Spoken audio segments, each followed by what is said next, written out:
from Projeto Spiritizar, from Federação Espírita do Mato Grosso, from Brazil. Alírio e Saulo, for those who might not know them, we have a very close relationship with them and the whole team from Mato Grosso, Brazil. They will be touring Canada with some special seminars. One seminar out in the east in the next weekend, and then another seminar here in Edmonton the week of Thanksgiving. And we'll have a special public event here on FSS that will be Wednesday. And Alírio and Saulo will be talking about Jesus as a model and guide for our family. So everyone is invited. We will be having a small coffee break and get together at 7 p.m. And then the lecture or the talk will start at 7:30 and about 1 hour until 8:30. So everybody is more than invited to join us. And if you are thinking about joining us, please let us know so we can adjust and have enough coffee break food for everyone. Awesome. And if you have any questions, please do let us know. So for today, I will start with our daily bread from Francisco Cândido Xavier by the Spirit Emmanuel. And the text is number 88. Title is Discipline. If you are enduring discipline, God is treating you as His children. For what child is not disciplined by his father? This is a passage from Paul, Letters to the Hebrews, chapter 12, versicle 7. Blessed is the spirit who understands the Lord's discipline and accepts it without resistance. However, few individuals manage to understand and bear discipline. At times, a generous reprimand from the Most High, the symbol of unbridled love, reaches the human arena as a sacred and silent warning. Nevertheless, on most occasions, the incarnate mind deflects the salvific prod, immerse itself in the night of rebelliousness, disregard valuable possibilities, and labels as unbearable misfortune the renewing influence meant to brighten the sad, dark road. When confronted with this regenerative phenomenon, many people opt for a spectacular escape from the difficult situation and defenselessly give in to a slow suicide, abandoning themselves to complete indifference toward their destiny. Those who proceed in such a way cannot be treated as children, since they have isolated themselves and have turned away from divine providence by erecting dense walls of darkness between their own, readjust themselves in a new and promising circle of life. Once the inner storm is overcome, they re-evaluate opportunities for learning, serving, and constructing, and based on the bitter experiences of yesterday, they apply the benefits of the higher life with an eye on tomorrow. Do not forget that evil cannot correct anyone. When the Lord's discipline reaches you on your path, accept it humbly and know that it is a true message from heaven. So let us pray. Atila, you want to turn off the light? All right. So let's raise our thoughts, raise our emotions, our sentiments to God, to Jesus, our Master. And first, let us be thankful. Thankful for one more opportunity that we are here this Sunday morning to learn a little bit more about Jesus' teachings according to the Spiritism doctrine. Let us be grateful for this second home of love that is FSS for us. Be grateful for the entire spiritual team that always have the command and is always taking care of all of us, so we can continue doing all our efforts, promoting the Spiritism as a consoling for all the troubled hearts that look for a little bit of answer and a little bit of guidance and how to continue with courage, with braveness, in this journey of moral evolution. Let's ask that we have another meeting, another blessed meeting, another meeting full of serenity, full of love, full of wisdom, and full of opportunities of reflection. And hopefully we can leave here a little bit better than how we enter. So be it. All right. Actually, I'm not sure if you want to go to WhatsApp and hit the message that I have prepared there, so we send the link to everyone. Sure. I forgot to. All right. And if you want to turn on the lights.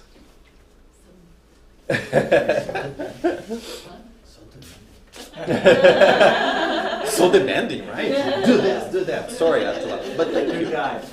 Thank you. All right. So today we're going to talk about habits. And which habits have we been cultivating in our lives? And what is the relationship of habits that we have right now? And how did they form?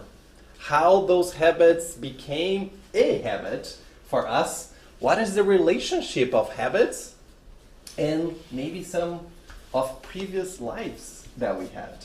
And what is the relationship of those habits and how they will influence and the role that they play for this life right now and possible future lives? And who do we look at when we are trying to assess our habits and see, is this habit something that I want to continue doing? Or maybe I want to change? What's the parameter? Who do I look for to assess if that habit is something that produces good things or maybe not? And hint, of course, is our model and guide, Jesus. And Jesus has shown us all the habits, everything that we are invited to cultivate in all of us so we can have a life that is within the parameters of the divine laws, which are our guardrails, the things that we should be within it.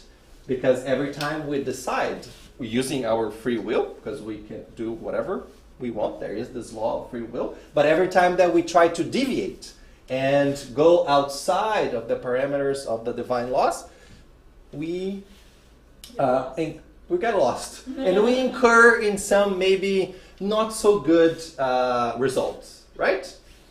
So we're going to identify what habits are and how we can take a self-assessment if those habits are doing more good or not so much. As you might know, I really appreciate the reflections from Artur Valadari. So this talk is based on a reflection that he did about habits, of course, Spirit's book, and 4 books. Thought and Life, Pensamento e Vida, which has a dedicated chapter that only talks about habit. Some of you might know, Thought and Life is one of my favorite books. It's about 30 or 20 plus chapters, very succinct, but it's a very, it's kind of a guidebook with the basic things that we should take into consideration when living, when being here.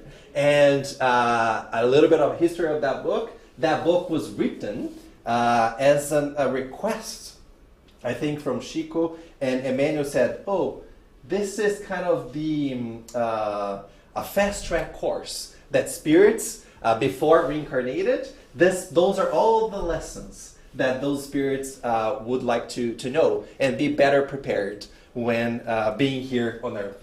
So, highly recommend. The Consoler, Ceifa de Luz, Harvesting Light, and Colheita do Bem, Harvesting the Good. So, before I go into what is the definition, because Emmanuel gives a definition of what is habit, how do we define it, Arthur makes a very interesting relationship between habit and education. What is that definition? And that definition that he uses is from Kardec. Kardec, in question 685, explains the importance of education and how education plays a key role in us acquiring those habits. Kardec says, education, not the intellectual education, but moral education. Not moral education through books, but moral education that consists in the art of forming character. Moral education that creates habits. Because education is the sum of acquired habits. I thought that was very insightful that Kardec draws a very direct relationship. Everything that we do here, all the experiences, all the things that we go through life is part of our education. And as part of our education, as we go through it, that is how we acquire those habits. However, Kardec makes a point of saying that's not only about the books education, right? Getting a degree or taking a course. It's different from that. It's all the experience, the lived experience of all of us as we go through it. Maybe being successful, not being successful on those experiences, making a little bit of mistakes. And as we learn from those experiences, that is how we build some of those habits. That is how we build our own character. But is it our own character as Luis in this incarnation? No, it's the own character and all the baggage in my history that I have been carrying from my past, that I'm carrying right now, and I will carry as I move along. So this is another call for all of us to see what disciplines or what courses we want to take in this journey that we are right now. So the courses that we're taking, the exams or whatever we are doing, are the exam and the courses that will stay with us. Not with us as me, Luis, but will stay with the immortal spirit of Luis. What are the habits that I need to take a look and say, this is not getting what I need to get. This is not bringing me the happiness that I would like to. So what do I do? What courses do we take? How do I take the knowledge? How do I process those experiences so I can change some of those habits, so those habits can improve myself as an immortal spirit? And we know, as we've been studying, and especially with some of the knowledge that we acquired from the Spiritist movement, knowledge is one part of it. We got to know, okay, what are the divine laws? What are the law of reincarnation? What is charity? But that's step number 1. However, as I acquire those knowledge, there is this invitation for us. Now I know, I have to live it. I have to practice it. We were in, I think, doing some studies throughout this week, and one part that really caught my attention was there's a lot of talks about Jesus nowadays. Everybody's talking about Jesus, right? There's no shortage of what Jesus was, what Jesus provided us with examples. However, what is kind of missing and what is the invitation and how we're living like Jesus? Of course, we're not saying here that, okay, Luis will be a pure spirit. Oh, like Jesus by the end of his incarnation. No, it's kind of take that step forward. Is leading by the example. Sometimes we will not be able to lead by that example. We will lead, or we will show the opposite of the example that Jesus provided. But the importance is, this is totally, that's not how Jesus would react or would do. How do I now assess myself and see, okay, what do I need to change? How, if I decided to act that way, what habits are guiding me to do that behavior or to do what I did? So I can keep on that progress of forming that character and create that habit. And we know that if we go back to the education is one of the cornerstones from Spiritism. Because Spiritism doesn't have a 15 steps to happiness. Right? We wish. That would be easier, right? Check, step 1, I'm getting there. Step 2, step 3. No, Spiritism doesn't dictate anything. It just gives us the knowledge, and we decided to do whatever we would like to do. However, Spiritism kind of leverages, or not leverage, but gives us a little bit of more responsibility, because now we know what we are invited to do, but it's up to our decision to do or not. But it's only Spiritism. But also Spiritism, if we go back to the Gospel according to Spiritism in chapter 6, one of the spirits said, Spiritists, love one another. That is kind of the first precept, the first command. Educate yourself is the second. So, love one another. This is the supreme law of love, justice, and charity. But the spirits didn't stop. Just love. That will be good. But in order to do that, there's another command that we need to educate ourselves. We need to go through those experiences and apply everything that we read. And there's no shortage of knowledge being available to all of us. There are 5 books. There are the basics of everything. But we know that the Spiritism doctrine is progressive. It evolves. And we know Chico Xavier, Divaldo, Ivone, so many other spirits came and contributed, collaborated. And there's even more knowledge for us to go through the experiences and see, what do I do? How can I use that wisdom to build that character, to create that habit? So when I graduated from incarnation, 1001 here, at least I did a little bit of more progress, hopefully, in my evolution. And what is habit? So, according to the book Thought and Life, chapter 20, which is all about habit, habit is the accumulation of mental reflexes whose function is to induce routine.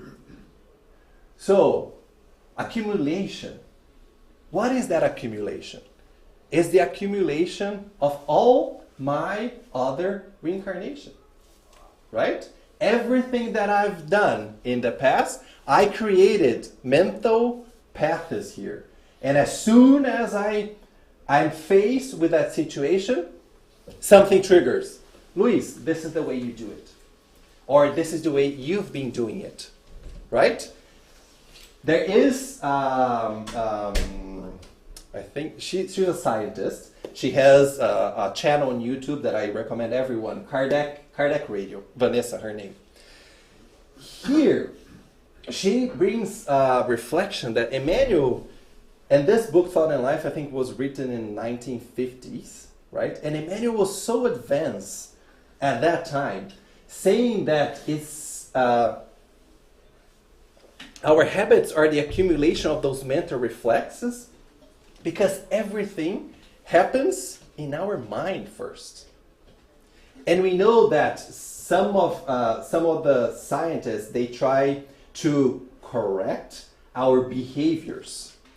Oh, I have this behavior, so I have this habit of doing this behavior, be mad, or to start, no, I don't want to do this. However, Emmanuel says that everything is already here. It's not about the behavior, it's just an output. The behavior is just a consequence of everything that I have produced in my mind already. So everything exists in our own thoughts. What happens when we do or we express a behavior is something that is already being dictated by our own mind and by the paths, the mental paths that I created according to my past life.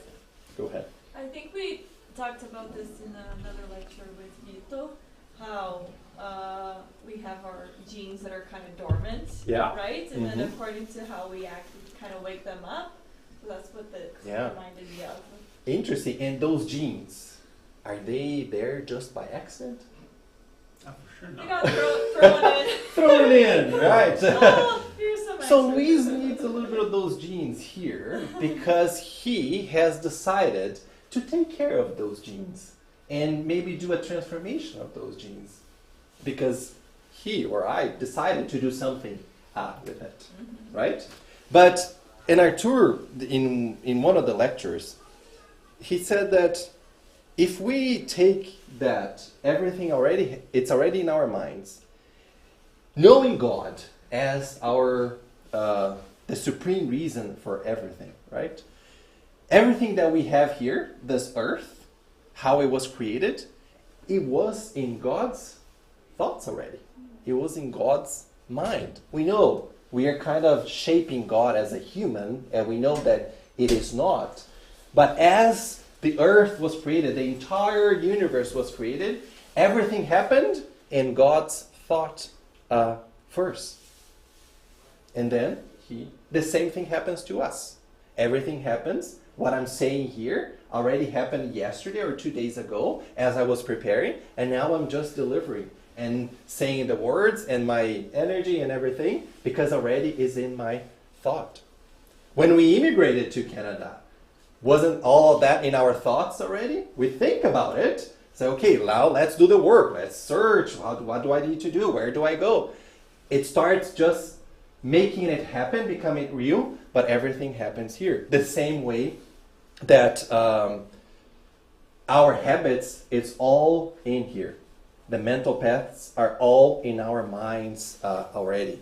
And every time that I'm faced with a situation, my mind is like a Google. Oh yeah, Luis is facing threat, or he's going to do something that his children will test his patient. This is the way that you react, right? It's Googling all the mental paths that I've been doing in the past.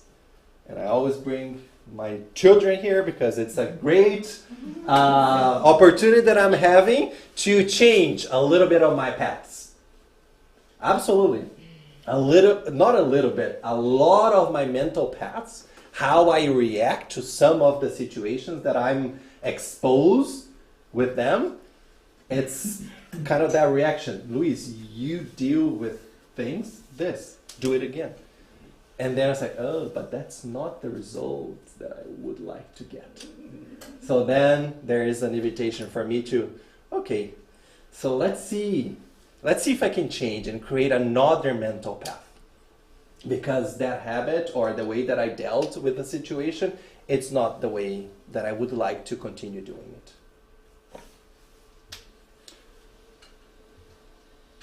So, we inherit, and Emmanuel continues that, we inherit thousands of years of repeated experience, each one similar to the other. Up to now, we have been like a boat carried away by a river of habits to which we have offered no resistance. So as I mentioned, thousands, and all of us here have our own history of incarnation, and all of us here have been repeated those experiences. All of us here, and sometimes like a boat, got carried away, and instead of changing a habit, I just let it go. It's our decision. Sometimes we don't even know because it's so automatic that we just do because that's the way we've been doing. So we ended up not adjusting those habits towards what the divine laws or to the results that we would like to. And we offer no resistance. And what is the invitation? Is to reflect. Okay, is this getting what I would like to? Is this making me feel my conscience and my emotions after I go through an experience or situation? Is this what I wanted? Is this something that is bringing me joy? Is this something that is helping me to be the Luis or the immortal spirit that I want to be? If yes, good. Let's do not change those habits. If not, okay, what can I do? And this is a great call, especially when Emmanuel says that we got carried away and we offer no resistance. Arthur makes an invitation here for us that we have to take control of our own existence, right? It's like, okay, this is not working. Who do I want to be? What are my goals as Luis to be a better person incarnated and to be an immortal spirit? And be thoughtful, be rational, and make those changes. Because sometimes we got so much carried away by our own lives, right? I'm busy, I need to do X, Y, and Z. Things that are important has its own value and its own purpose and role in this life. But are those the ones that I will carry beyond this existence? And sometimes we just got even carried away by the whole world. It's like, yeah, the world is just going to end. This earth has no chance, right? And I think there's a call here for us to, if I'm getting carried away, take control of ourselves. Stop, think, assess, and see. Do I need to change or do I not need to change? Sometimes there are, what are the characteristics of this earth? The Gospel according to Spirit says, this is similar to a hospital. This is similar to a prison. So there's a lot of challenges. There's a lot of vicissitudes, as Kardec mentions, that we will endure. And sometimes what happens as we face those challenges, we get carried away on the habit of despair or discouragement or withdraw. So yeah, whatever. This is too much ingrained in me. There's nothing I can do. Or, as I mentioned, the world is lost. Like, there's nothing I can do. So instead, those are all opportunities for us to work and to improve ourselves so we can grow and transform ourselves through them. I think this is a path that everyone takes, that we are all taking, and everyone takes a different approach. We sometimes would like to just remove. I don't want to face that anymore. Get out of here. Instead of treating that situation as the vehicle, as the mechanism to change.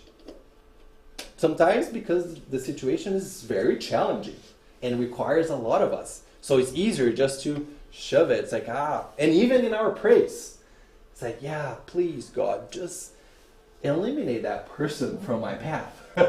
Or make that thing happen. Instead of asking for, maybe give me the path of patience. Or maybe give me the path or the habit of compassion. Maybe give me the path of indulgence. So those are fundamental steps of our spiritual evolution. So how to build a new habit? So Emmanuel says, and this is one of the characteristics of Emmanuel that I really appreciate. Emmanuel says that we aspire for personal improvement. Who here doesn't aspire to improve themselves? Raise your hand. Say, yeah, I just want to stay the way it is.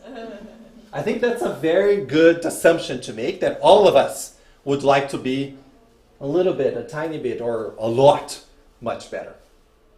However, so this is the goal. However, in order to achieve it, it's urgent not to forget the discipline that precedes the transformation. Emmanuel is so clear and is so direct in all his communications that we require discipline. Like if you're playing something, if you're a soccer player or whatever sport, if we don't practice, we don't get to the place we want to go. He doesn't sugarcoat. And this habit component is the same. We gotta practice. We gotta train ourselves. How do we do it? Is that a self-assessment? It's looking for professional help. We have psychology. We have so many things that are available, and it is at our disposal to help us in that journey. The journey that we are now as incarnated here, but can help us throughout and beyond this existence.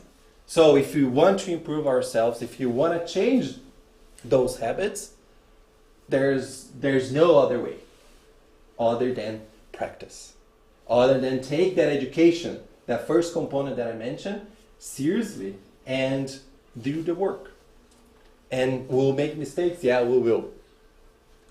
But as we make those mistakes, that's one way that we learn, oh, that's not the way to do it. Let's try another way. Again, oh, that's not the way to do it. Let's try again.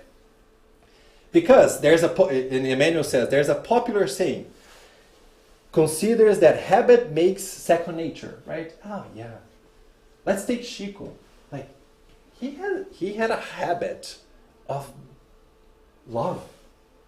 He had a habit of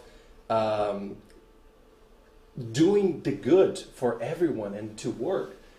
And it seemed that it was like, it's so easy for him. Why can't I do it? Right? And Emmanuel says, and we must learn that discipline precedes spontaneity, within which the soul can more achieve the goal of its redemption. So we gotta set those goals, those targets. Who do we want to be? What virtues we are all here to develop? Hint, patience is, I think, common to all of us. But there are so many others, right? So many other things that each one of us in our laboratory of family, work, society, friendships, there's so many things that we have as mechanism and invites us to do something. What are those things and how can we start the practice? Taking the knowledge and doing the work. Because we will get there. However, it requires that practice. And that practice, if we can go beyond the virtual aspect, but also basic things. Oh, I think I'm not doing, my health is not what I want to be, so I need to create a habit of eating better. That's a habit. Or I'm not getting the strength, I need to create a habit of exercising more. So the habits are across the spectrum of the material, the things that I need to take care of my body, and also as my spirit. Axel. I'm curious how or what the literature says about the interplay between our urge in our minds to create better behaviors and our emotions and our feelings that seem to betray that interest, because we actually, in our hearts, seem to prefer to engage in a different type of a lifestyle. At least in my personal experience, I find, that idea, yes, we all certainly want to improve, but I find that when trying to improve, it's oftentimes my feelings and my emotions that are the biggest hurdle. Yeah. Because ultimately in my heart, I realize that there's a competing interest that, for using food, yeah, I'd like to eat better, but I also like to eat that big piece of cake that's sitting in the fridge right now. And that emotional tie is, I find, what draws us away from what rationally would be a bit better behavior pattern. Yeah. And so how we overcome that. I wish I would have a 3 steps on how to do that. Absolutely. But I think those emotions, as we know that those emotions, those feelings, this is all the things that make us as an immortal spirit.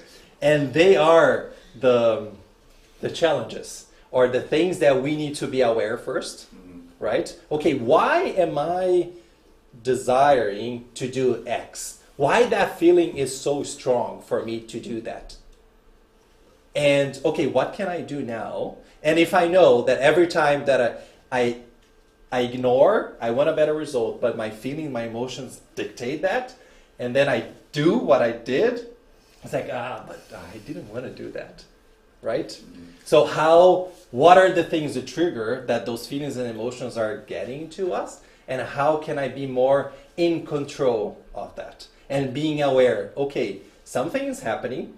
I have this emotion. How can I be aware and dominate that emotion so I can do what I think it's good for me and get a better result? Because we know that we recognize a good spiritist by the efforts that him or her does to dominate our bad inclinations. So those bad inclinations will always be there as the mechanism for us to, okay, am I going to let that emotion take over or not? Sometimes it will take over, but okay, now can I reflect? What did I do that I allowed to take over? And what could I do so I can change that? Ju, you were going to say something? I was thinking about something around those lines too in the beginning of the lecture. Mm-hmm. And I was just like, in my mind was like, the problem is that one, as human beings, we are overly optimistic. Mm-hmm. Mm-hmm. Meaning, in my mind, meaning like, oh, okay, we underplay the effort or the path that we need to walk to get somewhere. For example, we set a goals for ourselves. So we'll go to the gym 5 times a week. Mm-hmm. So instead of starting to 1 day at a time, I will go today, right? Because once I put this goal, I will go 5 times and I miss today, then we get into a very easy pattern to all or nothing. Yeah. Okay, I already started the week, I trashed it. Mm-hmm. I'm not going tomorrow. I'm not going the next day. Yep. So with dieting and with lots of other things. Yeah. And the other thing that I was thinking is just sometimes so much easier to give up. Mm-hmm. Like you look up Jesus as your guide and model, you know you will not be him today. Right? We can get a little bit know closer. You have, you have several incarnations to get there. Yeah. And oh boy, it's so hard. So then whatever is the most immediate gratification, that's where we kind of connect. So I think like it speaks to the emotions that Attila was saying, like not eating a cake will bring me a result several days, months from now. Yeah. And I'm more immediatist because I want I'm that. a human being and I want something today. Yeah. So, and I'm talking like with experience, like when I see that sometimes so far away, Mm-hmm. you feel like a horse with a carrot dangling in front of you, and the more you walk, the farther it is. Yeah. Then it's difficult. Yeah. It's very difficult. And also as humans, we need to know that you're an apprentice. Yes. You're not him. Yeah. So work on your pride and knowing that you're still so imperfect and you will fail and you will fall. Yeah. That's normal. Yeah. I would just say that it requires a lot of work. It's not something that is I will figure out that food thing or my nutrition, my diet by next week. Right? I will try something, it won't work. And then I'll try again. But I think one thing that I would offer is, and when I did a lecture on our will, how strong is our will? And how is our will connected to God's will? Because we know we all have passions here. We all have that urge. I need that cake because that cake, that sugar, that gives me what I want, right? But if I want something different, the invitation, according to the literature, we need to leverage those passions because those passions are our motor. It's the things that move us. However, the invitation is to guide that passion to the right path. Because if we leave that passion to do whatever it wants, then we get into not the so good results. It requires a lot of work. It requires a lot of failures. But the importance is to understand those failures and really assess. I think for me, this is the biggest invitation. Did something, didn't work. It's taking that time to assess why it didn't work. What could I have done?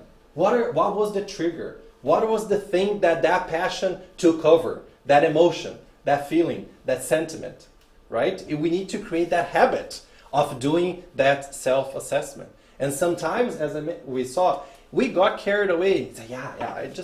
The world is full of sugar and we're going to die anyway, so I want to eat. I'm going to be happy. Today I'm going to eat that cake. Carpe diem. Carpe diem. Yeah, we only have this life. So those are all the things that requires that pause from us to think.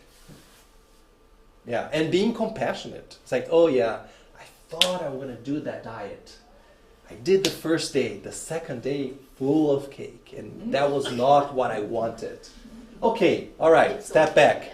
Let's see. Why did I want that cake? Was I going through something? Did I need the sugar for something? What happened? And then we try it again. I did 2, 3, 4, 5th day. Again, day full of cake again. Okay, let's see. It's having that patience with ourselves even, and be compassionate with ourselves.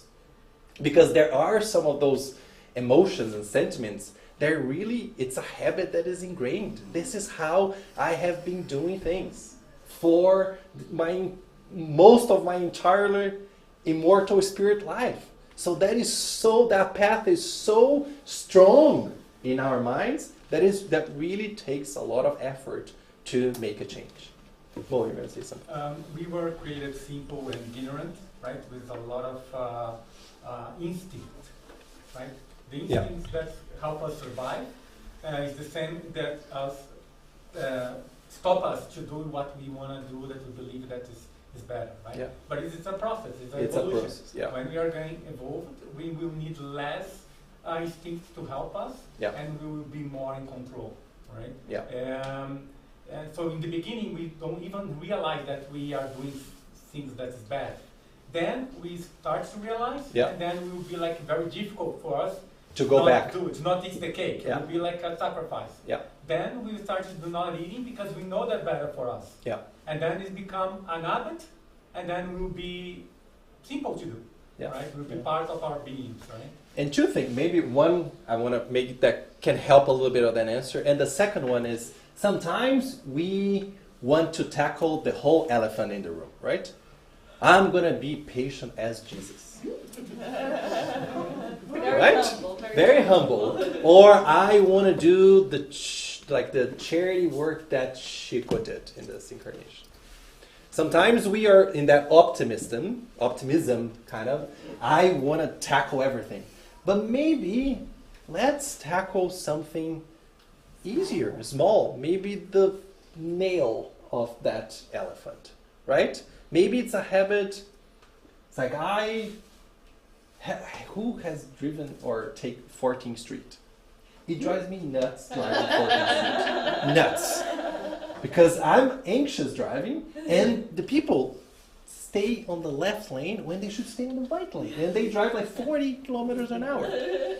So I've decided, okay, every time that I take 14th Street, it's like, okay, that's an opportunity, Luis. You're going to practice your driving range, and you're going to practice how to be patient on 14th Street. What a podcast. And you try to because that is something that really, and kind of driving is something for me that it gets me. It's like, get out of my way. It's like, so let's try something very small. Very simple and small. Take the 4th. Exactly. Or take Center Street. Or take Deerfoot. But that's, or take transit. Right? But those are all the things that we need to be mindful. Sometimes I am avoiding taking 14th Street because I get mad. It gets me mad. So those are the small things. But sometimes, why is driving you so mad to drive on 14th Street? Why? What is the cause of this anxiety? Why you don't have patience? So those are the things that are invitations for me to think. What is happening with Luis that is driving him that mad or irritated when doing that?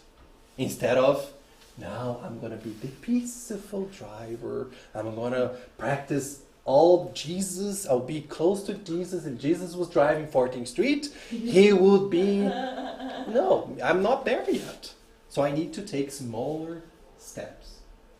And how do we know that that's possible? There is a question on the Spirit's book. There are persons who do good through spontaneous impulse without having to struggle with any contrary sentiment. There are people that is like, super easy, second nature.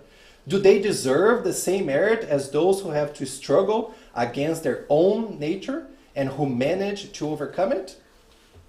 And the Spirit says, those who do not have to struggle have already made progress. So it is possible. They struggled. They've struggled already and triumphed in the past. That is why good sentiments cost them no effort and their actions seem so easy. Doing good has become a habit for them. So there's no award. All right, Luis, you won the lottery for this incarnation. You will do more good because I'm giving all of this. No. Everyone, every spirit goes through the struggles, the learnings, the things, the eating the cakes, and not meeting the expectations or the goals that they have set up. And through those struggles, they created new habits. They changed. And they can see the better results. So that gives possibility. That gives even more optimism. And as you were talking, Juliana, say, we are all so optimistic, and we want to do this, I'm going to do exercise, I'm going to eat better, do meditation, do this, do that. And I was thinking, isn't that a very good analogy of us in our, as we are preparing ourselves to reincarnate? I can imagine, say, yes, I'm going to be better. Yeah, I'm up to it. Give me this. I'm going to have several challenges in this area. I'm going to do this. I'm going to do that. And I read the thought in life. Okay, I'm prepared. I'm educated. And I'm going to thrive when I get here. Then all those challenges came. And then I was like, no. Or maybe I'll do next time. Or this one I'll pass. And 14th Street appears. And 14th Street appears. Exactly, right? So that's a very similar kind of, as you're talking, saying, it happens. But when we're all prepared, but as the challenges come, it requires work. There's law of work, law of progress. There's no way of getting out of it. Then, yes. Because it takes humility to know like how much you can push your limits. It takes hope because you have to probably restart many times, just like you have to reincarnate many times. I didn't pay you to say this. Yeah, exactly. Wink, wink. Wink, wink. Yeah, absolutely. Yeah, hope. That's a habit that it's for me, and you might say, Luis, you're going to say this again. Say yes, because it's more for me. Hope is a habit that I've been kind of front and center for everything that I'm going through in my own life, and also I think what the world is going through. And hope is this, I think for me it's one of the most important virtues to survive here in this earth. And hope in a sense that being patient, being optimistic, that something better will occur. I'm going through something now. So kind of seeing a timeline. I'm here, struggling, suffering, pain, whatever. But in this finish line, there's something different for me. And that different is better.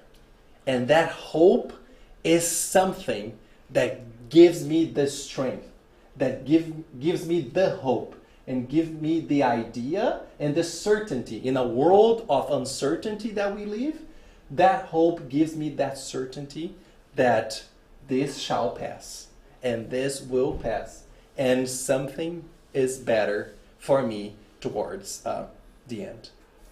So hope for me is kind of something that I've been trying literally and rationally every time, even when I have two kids melting down, that I want to melt down with them, is like, okay, this will pass. This is just a moment in time. I actually do that sometimes. Okay, I pause. Sometimes I look down and say, yes, this will pass. It's just a time to give me that strength and to give me even the compassion and the love that my kids are asking from me to do that. And I like to bring two passage from the book Renuncia, Renounce, when the character says that living without hope is the worst of all evils. When we are sincerely concerned about spiritual enlightenment, we understand the meaning of all things. It strengthens our life. It's a stimulus for walk. Hope is like moonlight, and I love that comparison because most of the time when we ask for hope, we are in a moment of dark. And the moonlight is there, giving that light for us as a balm of relief. Faith is the divine clarity of certainty. Living without hope is immersing ourselves in the densest shadows of spirit, not seeing the horizons. Hope is invincible. I thought that it's invincible. Some people say, yeah, hope is the last one to die. Actually, hope doesn't die. All restlessness, all bitterness comes and goes. The joy and confidence in the eternal future remains. They are, that joy and confidence, goods of the divine laws in the universal plan. It's the strength to overcome the obstacles of life. It's the strength of Christ in our hearts. Hope is destined to shine in the darkest moments or nights, brightening our journey. So that spirit, who is a very evolved spirit, sometimes I have that written and I go there to check, to give me that hope and to remind me of what is asked from us. Let me just go because I just want to talk about this. So there's this analogy of the habits in a mental house in our world. So what happens in our minds is kind of a house. In the basement, or ground floor, is all the things that we already acquired. It's our subconscious brain. It's everything that we've achieved. It's our archive. Ground floor is where we are now. it's our conscious. It's where all the efforts and all the things that I'm doing to achieve what I want to achieve. Roof is our higher aspirations, what they call a super conscious. It's all where the ideals and all the superior goals that we have that we want to achieve. It's like our past, our present, and our future. So the invitation here, what is that is up there in the roof, a super ideal or something that I want to bring back to my ground level as my current existence, so I can use all the effort, all the hard work, all my will, so I can achieve that. And then I can put them in the basement, so I can use that for every time that I need. And to do all of that is that discipline. Is that constant patience, constant effort to do that exercise. And if it doesn't work, try it again. Doesn't work, try it again. It's assessing all that inner strength. The seeds that we all have, none of us were like, yeah, Louise, you're going to struggle a little bit more because you have less seeds than Dani has more, so she's going to be doing better there. No, all of us have the same. But all of us have different ways to use that because we have different challenges to face. So I think I like that. It was from a book, I think, No Mundo Maior, or In a Bigger World, where one of the spirits kind of used that analogy, and it really resonated with me and kind of posed me the question, what are the things that are in the roof right now that I would like to bring to my ground floor so I can do the work and maybe do a little bit better. And Neo Lucio says, the habit of studying the gospel by meditating on its lessons is a process of magnetizing our spirits to the higher spheres. Vitor said one day, if you're reading something, all the books from the Spiritism doctrine, I don't know, The Daily Bread, Living Spring, as you're doing that, our spirit is connecting to the higher spheres, to the spirits that have written that book. And all that energy is kind of being interchanged.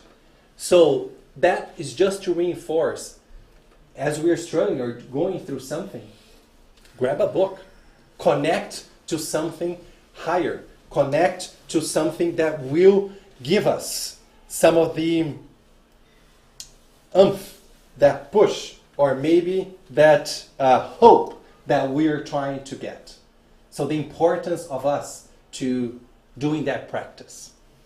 And Emmanuel ends the passage of habit saying, Jesus' apostleship becomes a resplendent set of reflections aimed at the redemption of the human way.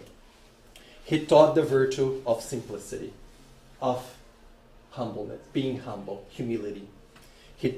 When he began his pilgrimage amongst humanity, that originated in the manger his death on the cross, taught us serenity, patience, and belief in the resurrection in the eternal life. So Jesus as our model and guide. In the gospel, we have all the habits that we can search for and we can consolidate in ourselves so we can enrich our own souls to do that work and to change.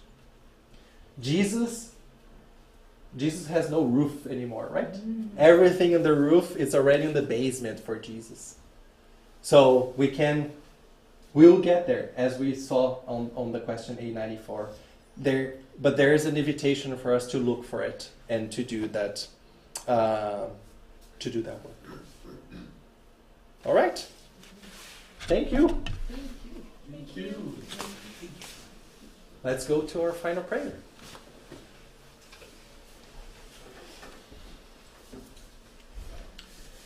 All right. So let's raise again our thoughts, our minds, our feelings, our sentiments, our emotions, and connect our own will to the will of God, to the will of Jesus. And express our gratitude again for the exchange of information, the exchange of the knowledge about habits, about education, and how this precept of educating our own selves is an important one, so we can thrive and we can continue in our journey of moral evolution. Be thankful again for this house, the second house of love, for all the spiritual team that helps us in our journey, and ask for one more week, a blessed week full of love, full of serenity, tranquility, and especially hope.